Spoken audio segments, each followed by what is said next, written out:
Osa Itutierhue.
sana mange wade obicho ame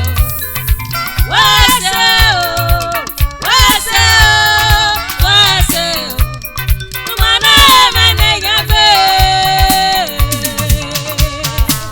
aye wosa eni magamo obana yuki dola so anayo we dola ba aye wosa ni magao aye la magai nide aye baba me aye wosa ni magao aye la magai nide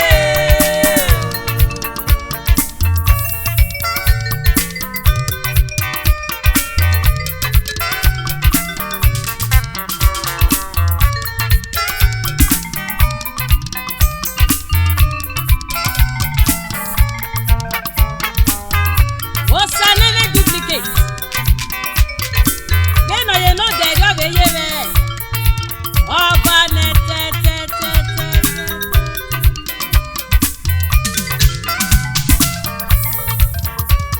Oba ne te de, oba ne papa o. Eme ma kome o sara o. Imami oba ni jaya ge we ma kome o. Ekpo ma kenu. Wabane tede, wabane papa o. Eme ma kome o sara o. Imami oba ni jaya ge we ma kome o. Ekpo ma kenu.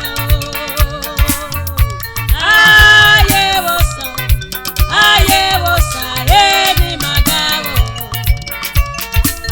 Oba no yuki dola so. Anayo we dola ba. Aye wosa ni magao. Aye la magai nide. Aye baba me. Aye wosa ni magao. Aye la magai nide.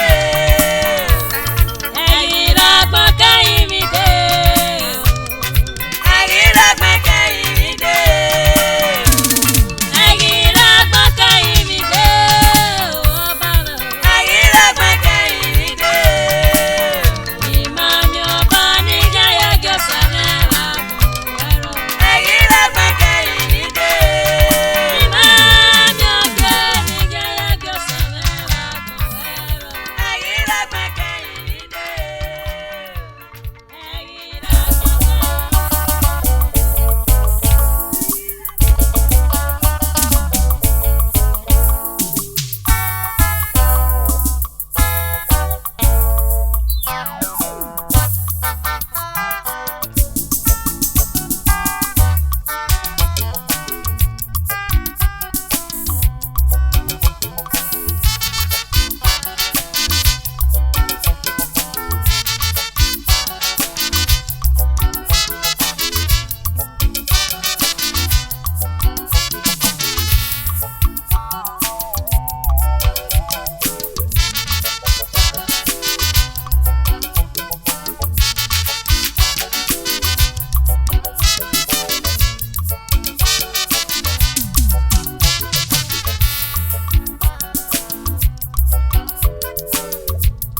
Osa no rekete, mama kenu we no same o.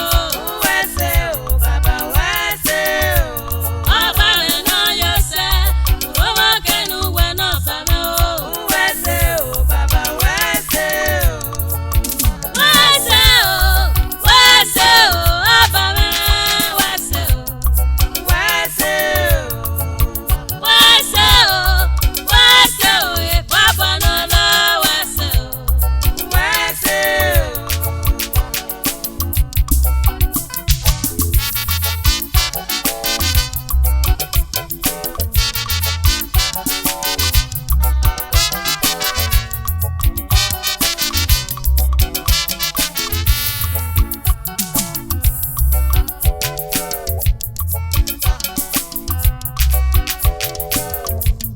Osa no rekete, mama kenu we no same o. Wese o, baba wese o. Oba me no yose, mama kenu we no baba o.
mwatinya Jesu ni magade yunagbo.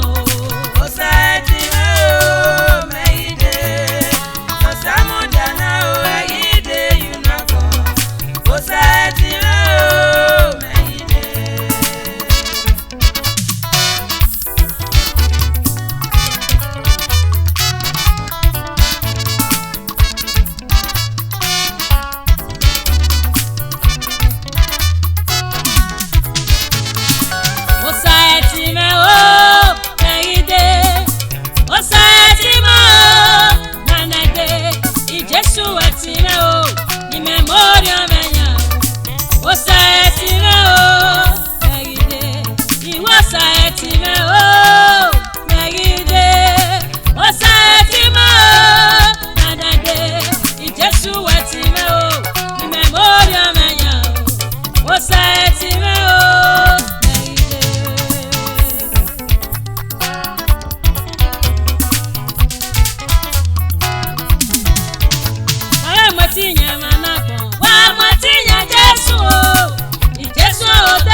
Jesu ni magade yunagbo. Osa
sage. Oba no you ame ya yegbe. Bose ni gina lowe o. Iga lo yewe konye. Iga ti gwe ro menye o. Iga mi oba na yage uwe babo. Upalagbe baba o. Upalagbe nagaro.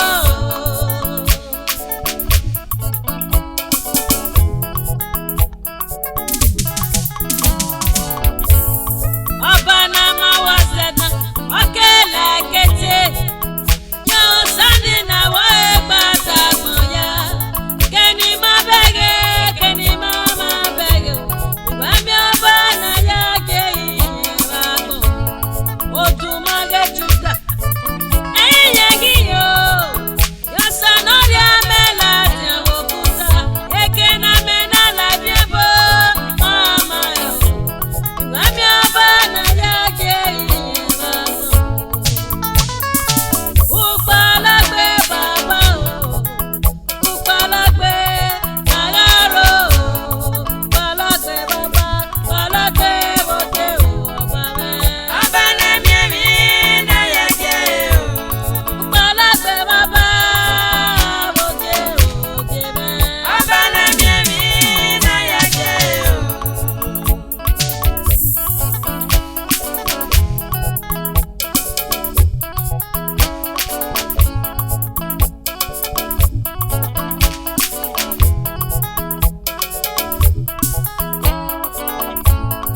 Apama ọkọ̀ dúdú orí ẹlẹ́ o wẹ́pọ̀lọ́gbẹ́ bàbá o wọ́ọ̀gẹ́ náà sọ̀gẹ̀ ìgbà mi ọba náà yẹ gé wọ́n.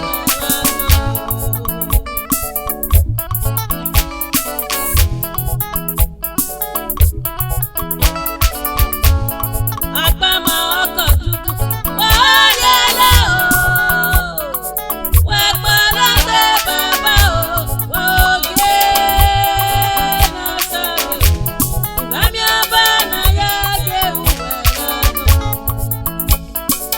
Upalagbe baba o, upalagbe nagaro, upalagbe baba, upalagbe boke o abawe.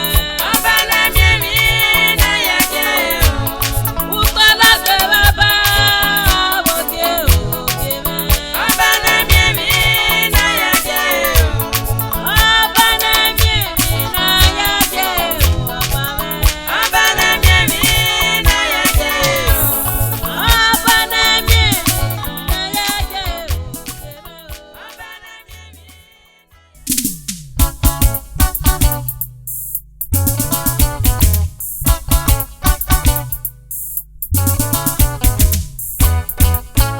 Kamere dagbon meni gese o. Osanera la odoka meni gese.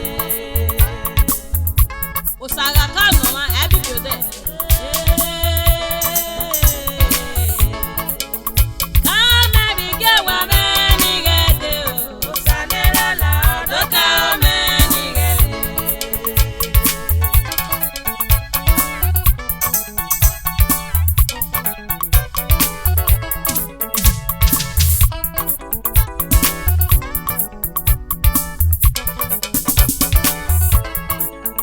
Kamere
Uruwase papa o